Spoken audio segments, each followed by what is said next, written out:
आज या ठिकाणी शिवसेना उद्धव बाळासाहेब ठाकरे पक्षाच्या वतीने सांगोला पोलीस स्टेशनचे नूतन पोलीस निरीक्षक माननीय घुगे साहेब यांना आज शिवसेना उद्धव बाळासाहेब ठाकरे पक्षाच्या वतीने आज एक निवेदन दिलेलं आहे की या सांगोला तालुक्यामध्ये या निवेदनामध्ये म्हटलेलं आहे की या सांगोला तालुक्यामध्ये मटका गुटखा जुगार दारू कसिनो गेम त्याचप्रमाणे या पुरोगामी विचारसरणीच्या सांगोला तालुक्यामध्ये वेश्या व्यवसाय कधीही नावाला सुद्धा बघायला मिळत नव्हता, तो कुणाच्या तोंडाला हा नाव सुद्धा येत नव्हतं, परंतु आज हा वेश्या व्यवसायासारखा प्रकार लॉजमध्ये धूमधडाक्यामध्ये चालू आहे।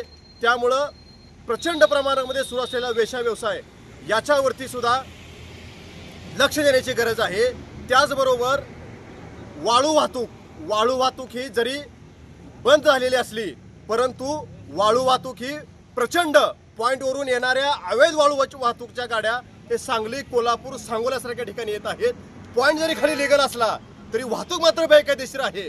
त्यामुळं नगरसारख्या एका जिल्ह्याला नगरच्या पोलीस अधीक्षकांनी ज्या नगरच्या एका सांगोल तालुक्यातल्या वाळू तस्कराला गावगुंडाला नगर जिल्हा नाकाबंदी करून एका रेकॉर्डवरच्या वाळू तस्कराला नगरच्या पोलीस अधीक्षकांनी नाकाबंदी करून अटक केली।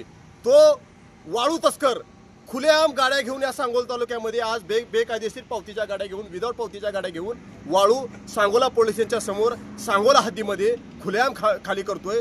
मग वाळू नावाला नुसतीच बंद आहे का? म्हणजे आमच्या लोकप्रतिनिधींनी काय केलं, मुरीला बोळा आणि दरवाजा मोकळा केलेला आहे। कारण पॉइंट हा मोठ्या बड्या ठेकेदाराचा आहे ना, तो ठेकेदार भाजपचा आहे। मग आमच्या सांगोला तालुक्यामध्ये अशी गत चाललेली आहे की मुरीला बोळा केला आणि दरवाजा रिकामा सोडला।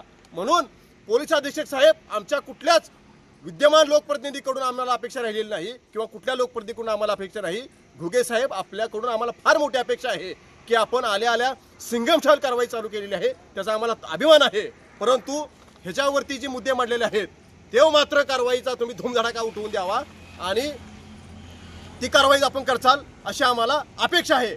यापरी जर कारवाई नाही झाली तर शिवसेना उद्धव बाळासाहेब ठाकरे पक्षाच्या वतीनं मात्र विविध प्रकारचं आंदोलन या ठिकाणी केलं जाईल। बीएन जनमत सबस्क्राइब करा, लाईक करा, शेअर करा। आपल्या हक्काचं आपलं न्यूज